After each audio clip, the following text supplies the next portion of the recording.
Ya, saya meluruskan ya, untuk selanjutnya kita tidak boleh mengatakan terbuka secara detail apa yang ditanyakan.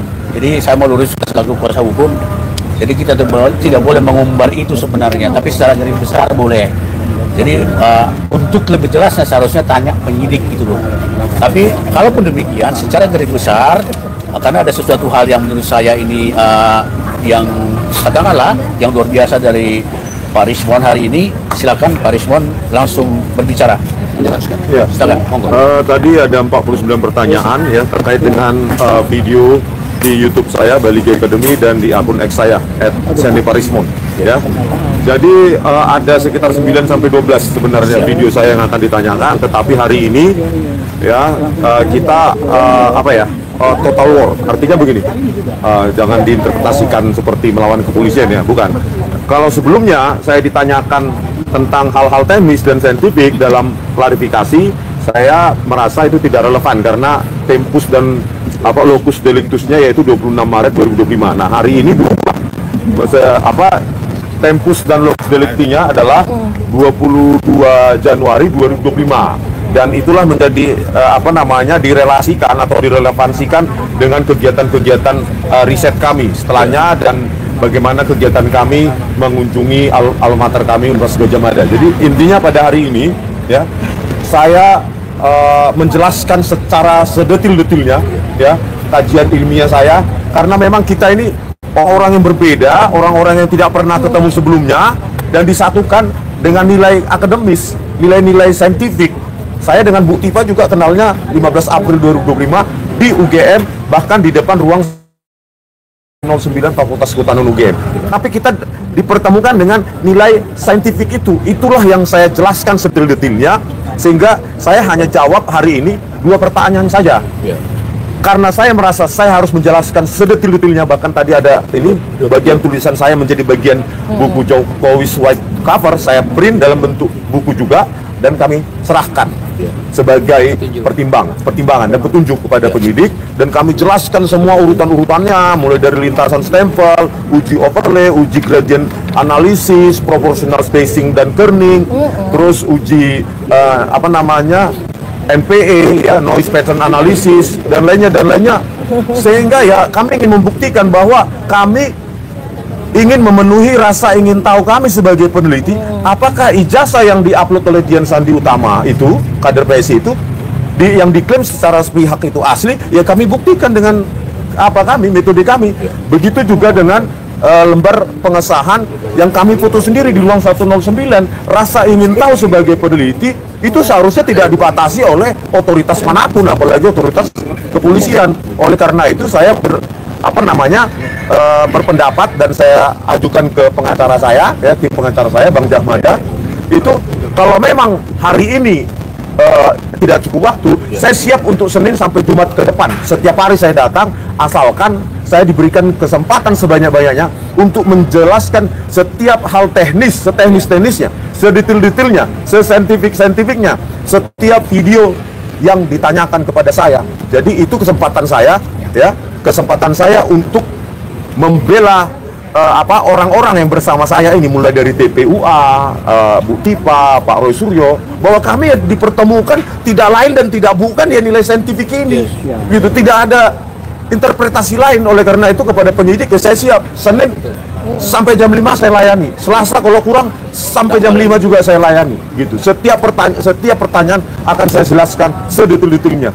Artinya gitu ya. pemeriksaannya memang belum selesai atau belum selesai. Karena apa?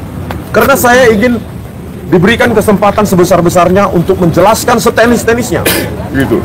Bahwa di luar sana dikatakan fitnah, kebencian dan lain-lain. Bagaimana kebencian itu ada kalau kita ada parameternya, ada metodenya, bahkan ada source code-nya, ada kajian terhadap output tersebut, bahkan tidak menyentuh personal Pak Joko Widodo. Kalau kalian bisa membelinya nanti tanggal 27 Agustus kami grand launching ya buku tersebut, kalian lihat jauh sekali dari kebencian buku itu, gitu loh.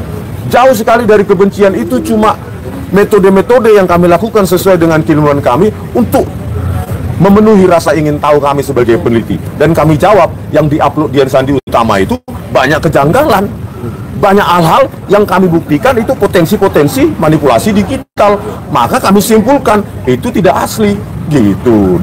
Dan lewat uji-uji forensik lainnya terhadap lembar pengesahan skripsi itu kami buktikan bahwa dua fitur yang paling utama dalam digital work document atau dokumen yang berasal dari word processor modern adalah proportional spacing dan kerning.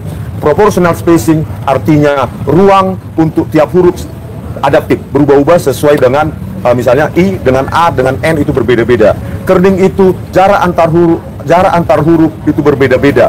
Jarak antar kata berbeda-beda sesuai dengan string adjustment pada algoritma di word processor tersebut. Jadi sudah kami buktikan. Kan selalu saya bilang peneliti bisa salah, tetapi tidak boleh bohong. Nah pertanyaannya, jika Bareskrim menyatakan penelitian kami salah, mana yang benar? Buktikan, tunjukkan kepada publik. Itu baru kita menjadi negara yang beradab, gitu ya. Oke, jadi saya tambahkan ya. Hari ini pertanyaan yang diajukan kepada klien kami Rismon itu 49 pertanyaan. Kemudian pertama-tama penyidik mengatakan bahwa akan ada 37 video yang akan ditampilkan. Tapi kami tanya, yang berhubungan langsung dengan klien kami Rismon Syarifah itu berapa? Katanya kurang lebih 12. Oleh sebab itu, jika ada video yang tidak berkaitan dengan kegiatannya klien kami Rismon, ya nggak perlu dipertanyakan gitu. Oleh sebab itu ada sepakat, kalau gitu oke, disepakatilah. Tapi dari 12 itu, bayangkan sampai sekarang itu baru 2 video yang dibelah, yang dijawab oleh klien kami Rismon itu sudah memakan waktu hampir berjam-jam. Oleh sebab itu dengan sepakat tadi, penyidiknya juga baik sekali dan kooperatif, memberikan kesempatan kepada klien kami Rismon dan kami kuasa hukum kembali ke sini hari Senin pukul 9.30 pagi. Dan akan kita ikutin selesai jam berapa kita tidak tahu, pokoknya sampai tuntas. Itu target kita. Silakan. Oke, Mbak Tiba. Silakan, Mbak Tiba. Baik, saya ada tambahan. Kemarin saya diperiksa sebelum Bang Rismon Syarifah ya. Jadi ternyata bukti-bukti yang mereka berikan sekitar 37 video maupun link ya dan postingan itu sama ya, kurang lebih sama. Dan memang ada bagian dari yang saya yang katakanlah mereka katakan bahwa itu postingan saya, atau mereka katakan bahwa itu postingan dari Bang Rismon ataupun Bang Roy dan para 12 orang yang lain gitu ya. Dan itu kan perlu diverifikasi karena tidak begitu saja kita katakan bahwa itu postingan kita ya, karena kan ada deepfake sekarang ini, ada cloningan akun dan sebagainya, dan itu memang membutuhkan digital forensik. Jadi tidak semata-mata, tidak serta-merta harus kita jawab gitu ya. Nah, kemudian berkaitan dengan apa yang disampaikan oleh Bang Rismon, jadi intinya sebenarnya itu persoalan ijazah ini sudah selesai ya, karena kami bisa buktikan secara saintifik dan sudah kami tulis ya menjadi sebuah jejak abadi dalam bentuk buku Jokowi's White Paper gitu. Dan rupanya ya dugaan saintifik saya itu sepertinya pihak-pihak yang melaporkan kami ini ketakutan, artinya ya ketakutan, sehingga mereka kemudian kan sudah melakukan kepada kami itu pasal-pasal yang ngawur begitu ya. Jadi arahnya itu ke arahnya ujaran kebencian, ke arah hasutan, dan itu sebetulnya bisa kami patahkan dengan mudah. Ya, satu, bahwa kami itu adalah para ilmuwan, para akademisi, para aktivis. Kedua, apa yang kami sampaikan itu adalah hak sebagai warga negara yang dilindungi oleh Undang-Undang Dasar 1945 pasal 28 dan Undang-Undang Keterbukaan Informasi Publik. Jadi artinya tidak hanya kami, tapi seluruh warga negara, termasuk yang sudah terlanjur dikriminalisasi oleh Joko Widodo, yaitu Bambang Tri dan Gus Nur sekalipun, ya ketika mereka kemudian terjerat pasal kriminalisasi itu, sebetulnya mereka itu dilanggar hak asasi manusia mereka, begitu ya. Jadi intinya seperti itu. Jadi jangan sampai, ini para kuasa hukum kami juga sedang menggodok, ya, bahwa jangan sampai ya isu utama itu ijazah palsu. Karena kami sudah membuktikan secara saintifik memang ijazah itu palsu, maka kemudian kami dibelokkan, kami menghasut, kami melakukan ujaran kebencian. Jangan sampai itu terjadi. Masyarakat Indonesia 287 juta rakyat menyaksikan dan mereka menjadi mencerdas. Jadi jangan mudah untuk mengkriminalisasi siapapun dengan pasal-pasal yang ngawur itu ya. Terima kasih. Nah, dipastikan. Bentar Bang ya. Tadi info dari penyidik saya tanya, di mana saya minta ijazah ditunjukkan. Katanya sedang ada di lab 4. Yang kedua, berita acara penyitaan ada tapi tidak mau menunjukkan. Yang ketiga, saya dapatkan informasi dari penyidik bahwa analisa atau uji forensik terhadap ijazah atau barang bukti yang lain itu belum selesai dilakukan, tetapi kami sudah dipanggil dengan dugaan tindak pidana. Iya, harusnya kan ini diselesaikan dulu, dan saya diberikan summary, forensik summary ya, simpulan forensik harusnya kita ditunjukkan kepada kita bahwa mereka benar dan kitalah yang salah. Ini enggak. Simpulan forensik belum keluar dan katanya masih dalam antrian forensik, ya. Tetapi kami sudah dituduh macam-macam. Bagaimana nih Pak Prabowo Subianto? Ya. Seharusnya tidak demikian. Kalau memang itu ada fakta, itu bilang aja kenapa beraksi.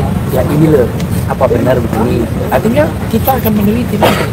Itu aja sederhananya. Tadi dijelaskan kalau kita diberi kebebasan dalam pasal 28, maksudnya 28F ya, Undang-Undang Dasar 45. Yaitu melalui saluran informasi apapun dikaitkan dengan Undang-Undang Nomor 14 tahun 2008. Pasalnya 18. Jadi tambah lagi. Pejabat negara wajib kalau diminta pasal 18 ya, wajib.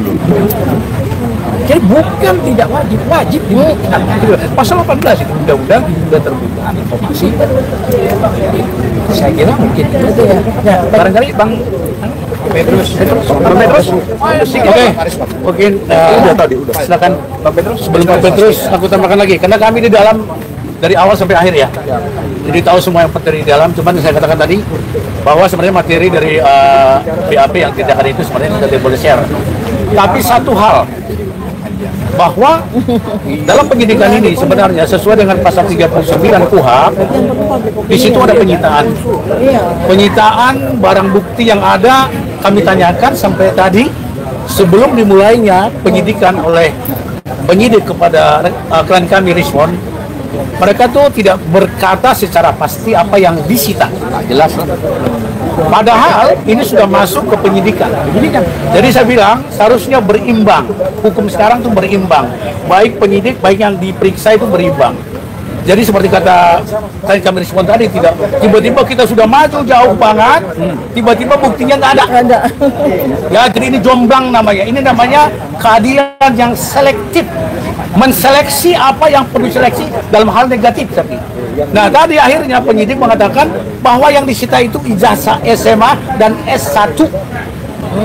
Yang lainnya katanya dia no comment.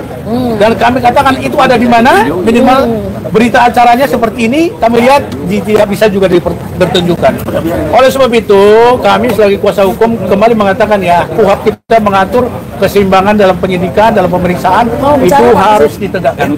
Jadi tidak bisa seperti kejadian-kejadian sebelumnya, tiba-tiba ada yang dipenjara, buktinya belum pernah ditongolkan. Tiba-tiba ada yang dihukum, tak tahu buktinya tidak pernah ditongolkan. Kali ini di Polda ini, Polda Metro Jaya ini atas 10 orang sekarang ini, kami harapkan tidak boleh terjadi hal seperti itu. Jadi harus ada benar-benar bukti yang nyata. Namanya kalau di KUHP itu adalah bukti fisik, benda secara fisiknya harus ada. Jadi kalau nggak ada, barangkali ya kita pertimbangkan bagaimana cara melanjutkannya. Baik dari secara hukum, baik secara hukum acara, kita harus tuntaskan itu.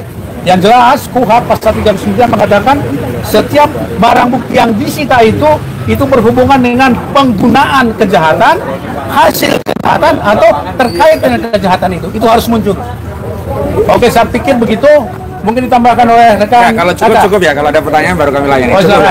Cukup ya, makasih semuanya ya. Assalamualaikum. Ada lagi 2 yang belum selesai. Apa mau ditunggu atau cukup? 2. Satu Michael Sinaga, yang satu Nudian, yang wartawan. Kalau ini kan akademisinya. Ya, saya serahkan ke kawan-kawan. Tapi kalau Karisma udah. Oke, saya jam berapa Pak? Ini tinggal tanda tangan, tadi udah update. Ya, kalau tunggu kan lumayan daripada tinggal gitu. Nanti tim pendampingnya juga yang akan kompres, saya hanya mendampingnya aja. Ya, makasih Pak.